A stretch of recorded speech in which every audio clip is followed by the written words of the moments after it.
Shalom, shalom, amados. Mais um dia, glória a Deus, que podemos crescer, podemos conhecer mais a Deus, cumprir aqui o nosso propósito.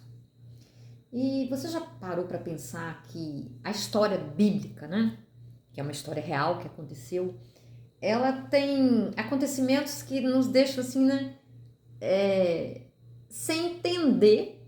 Então, se for uma pessoa mais preconceituosa, se for uma pessoa preconceituosa, se for uma pessoa que é julgadora, ela não vai nem gostar, nem um pouquinho. Por que eu estou dizendo isso? Porque realmente só Deus conhece os corações. Por isso também a Bíblia é muito sábia, né? Porque é a palavra de Deus, e Deus só é sábio. Diz para nós não julgarmos as pessoas, porque nós não conhecemos ninguém. E Deus, a Bíblia fala que Deus escolhe as coisas loucas do mundo para confundir aquelas que são sábias. Então, tudo isso é muito importante. Com uma pausinha, fui pegar minha ovelhinha não quer parar ali não, ela vai ficar aqui comigo. Então, olha só, aqui no livro de Josué, capítulo 2, nós vemos aqui, no versículo 9, Rabi dizendo para os israelitas, quando ela os protegeu, ela os escondeu, né? Eu sei que o Senhor deu esta terra a vocês, os israelitas. Para dizer a verdade, todos nós estamos morrendo de medo. Soubemos que o Senhor secou o Mar Vermelho diante de vocês quando saíram do Egito.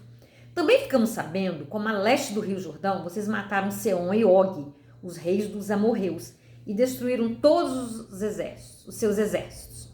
Quando vimos essas coisas, perdemos a coragem e todos nós ficamos com muito medo por causa de vocês. O Deus de vocês, o Senhor, é Deus lá em cima no céu e aqui embaixo na terra. Então agora jurem em nome do Senhor e prometam que vão ser bons para a minha família, porque eu também tratei vocês com bondade. Para isso, peço que me deem um sinal que não deixe dúvida. Salve o meu pai, a minha mãe, os meus irmãos e as minhas irmãs e as famílias deles. Não deixe que nos matem. Olha só, hein? Uma prostituta. Por que Rabi era prostituta? Foi a maneira que ela achava que ela, né, que ela realmente ganhava vida. Nós sabemos por que a história conta? Não. Mas nós temos certeza de uma coisa que a história nos revela. Deus conhecia profundamente o coração de Rabi. E de Rabi, né? A descendência de Jesus passou por Rabi também, meus amados. Então, nós nunca sabemos os motivos que levam uma pessoa que nós conhecemos e que às vezes nós olhamos com o olhar atravessado, ou que nem olhamos mais lá dentro, né? Nossa, aquela pessoa, meu Deus, nós nunca vamos saber, nós nunca conhecemos a fundo o coração de ninguém. Na verdade, nem o nosso nós conhecemos, porque a própria Bíblia também disse: o coração humano enganoso é. Quem poderá conhecê-lo? Só o Senhor, mas ninguém conhece na profundidade. E essa história aqui nos leva a essa profunda reflexão. É uma história linda, né? E ela, depois disso tudo, né, conheceu um homem de Deus, se casou. E aí, se você quiser conhecer mais, leia aqui o capítulo 2, né, de Josué. Mas o que eu quero destacar aqui mesmo é essa coisa bonita, né? E Deus, ele escolhe realmente aquelas pessoas improváveis. Porque o nosso Deus é um Deus de milagre. Ele pode transformar, ele faz maravilhas. E isso nos dá esperança que nas nossas dificuldades, nos nossos desafios, naquelas coisas que nós achamos que, nossa, eu acho que não tem jeito. Deus dá o jeito. Lá no livro de Ageu está escrito que Deus tem um caminho no meio da tempestade. Porque quando está a tempestade, nós não temos caminho. A chuva é tanta, a tempestade nos impede de ver o que está à frente. A gente que dirige sabe como é perigoso dirigir quando está trovejando, quando está relampejando. A gente não consegue ter uma visão clara. E assim é. As tempestades da vida, os problemas, as lutas. E aí, Deus nos diz: filhos, eu tenho um caminho no meio da tempestade. E quem vai nos dar esse caminho, quem vai nos mostrar é Deus, porque só Ele realmente nos faz ver de forma sobrenatural. Quando eu digo sobrenatural, é muito simples. Não é ver de forma natural. No meio de uma tempestade, eu me sinto incapaz.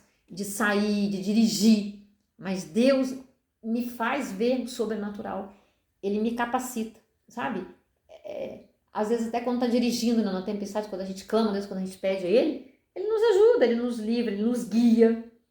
E no meio das nossas tempestades da vida, de uma doença, uma situação financeira, uma dificuldade familiar, Ele nos dá um caminho que nós não conseguimos ver, porque a nossa alma, o nosso emocional, ele bloqueia a nossa inteligência intelectual.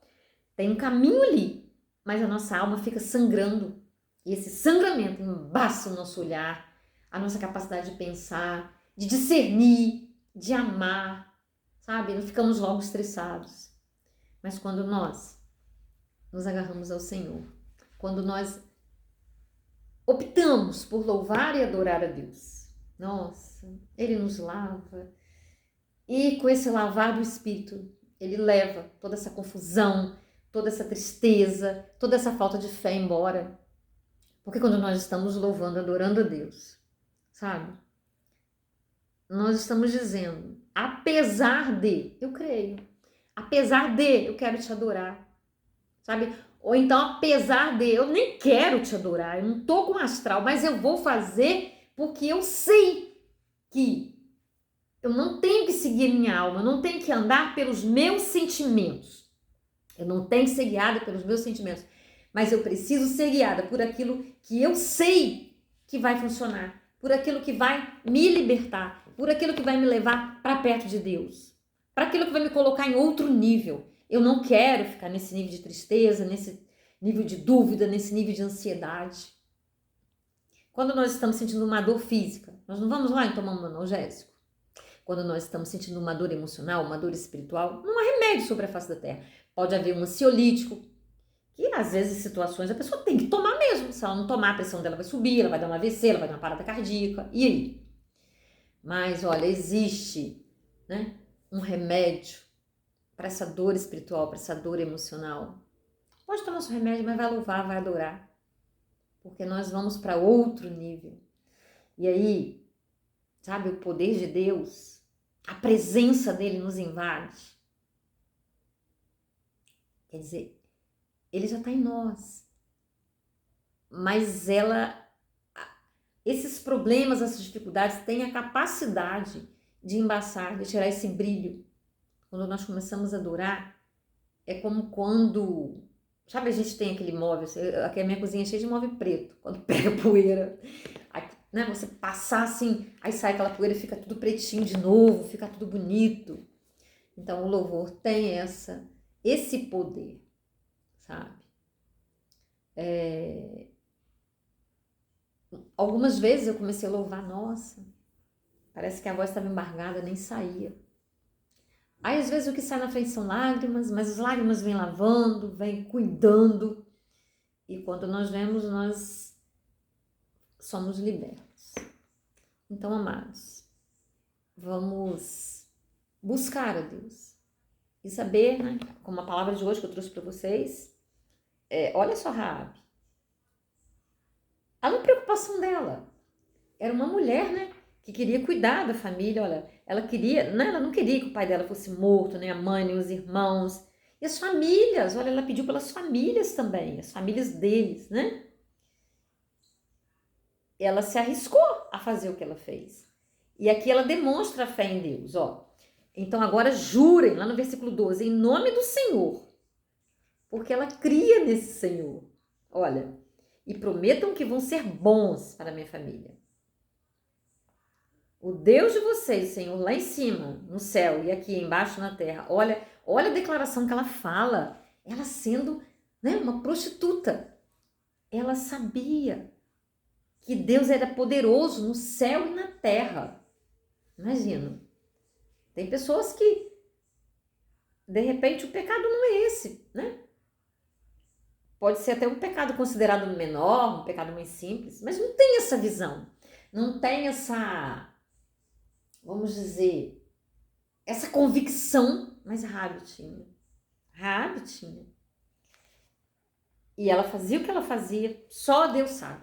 Que ela fazia o que ela fazia, por que ela fazia e porque Deus quis honrá-la, né?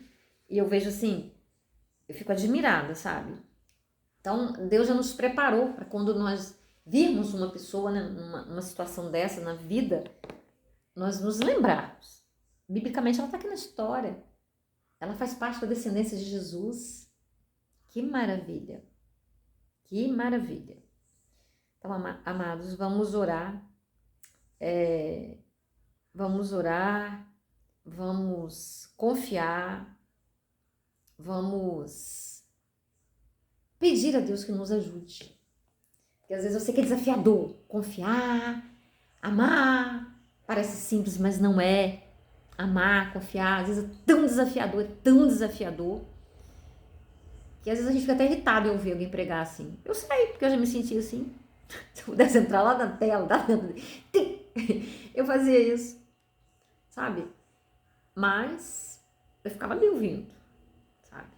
Água mole, pedra dura. Tanto bate até que fura. Eu tinha um primo meu que dizia, tanto bate, o furo acaba a água.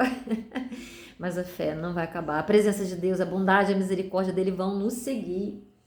Então, amados, nós estamos guardados, protegidos por um Deus que vê muito mais além do que a gente se considera. Às vezes a gente se considera tão pequeno, a gente está tão ferido, a gente está tão machucado, a gente está tão desanimado, a gente está tão estressado.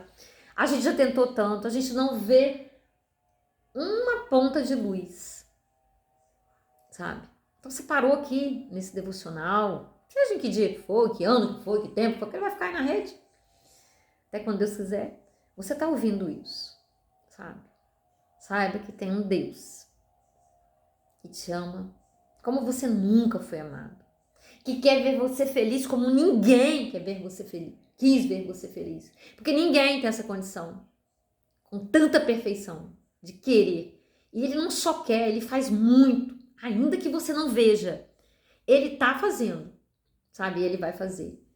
Agora imagina você se tornando consciente disso. E mesmo sem vontade, mesmo em meio à dor, meio ao desespero, você clamar por ele. E esse clamor, eu não sei clamar, pastor. Chora! Oh, quantas vezes? Sabe qual foi a minha oração? Socorro, socorro, socorro, socorro, socorro. Enchi a folha lá de cima e embaixo. Me ajude, me ajude, me ajude, me ajude. Então só chorar. E ele veio e me ajudou. Ele sempre, ele nunca me abandonou. Ele nunca me negou ajuda. Ele nunca, mesmo quando eu estava errada, quando eu estava em pecado, eu vi a mão dele ali, o carinho dele, o cuidado dele, sabe? Deus é tremendo, amados. Deus é tudo nas nossas vidas. Nunca se esqueça disso. Não temos palavras para dizer. Quão precioso. Quão... amados, não tem palavras. Vamos orar? E antes de você sair daí, vai lá. Curta, compartilhe, deixe seu pedido de oração. Se quiser falar alguma coisa também, pode falar, não tem problema. Se sentir ferido, se sentir que eu tô...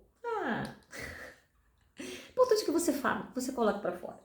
Não importa, tá bom? Se você falar alguma coisa negativa, você tem motivo pra falar essa coisa negativa. Eu vou estar orando pela sua vida. Entendeu? Porque você não pode dizer que não quer que eu ore. Oração ninguém pode rejeitar. Tá bom? Vamos orar então. Ô papaizinho lindo, papaizinho querido, papaizinho santo, papaizinho que é nosso tudo. Nos perdoe, Deus. Perdoe, sei que o Senhor perdoa, Deus. Que o Senhor ama, Deus. De uma maneira perfeita. Cada um de nós, ó Pai. Nas nossas dores, nas nossas fragilidades, nas nossas fraquezas, nas nossas rebeldias, ó Deus. No nosso orgulho, Deus. Pai, nós precisamos fazer tão pouco para que o Senhor venha e nos ajude, ó Deus. É tão mínimo que nós fazemos, ó Deus. Muito obrigada, Deus, por nos amar assim. Nós não somos merecedores de nada, Senhor. Fica conosco, ó Deus. Ajuda-nos a crescer, ó Pai. Ajuda-nos a amadurecer espiritualmente. Ajuda-nos a te conhecer, ó Deus. Prosseguir em conhecer, ó Pai. Deus. Aquilo que o Senhor pensa sobre nós é tão grande. Nós nem podemos imaginar, ó Deus. Os pensamentos que o Senhor tem a respeito de nós, ó Pai. São pensamentos de paz, ó Deus, para nos dar, ó Pai, tudo aquilo muito maior do que nós pedimos, que nós imaginamos, ó Deus. O que os olhos não viram, os ouvidos não viram, nem chegou ao coração. É o que o Senhor tem preparado para nós, ó Pai. Nos ajude a crer, ó Pai, a prosseguir, sabe, Senhor? Nem que for nos arrastando, ó Deus, se essa for a condição que nós estivermos, mas não voltar atrás. Em nome de Jesus. Amém. Aleluias. Um dia de crescimento para nós. 30 de agosto. Amanhã será o último dia do mês. Estaremos entrando em setembro. Setembro, outubro, novembro, dezembro. Tá, né? O último, né?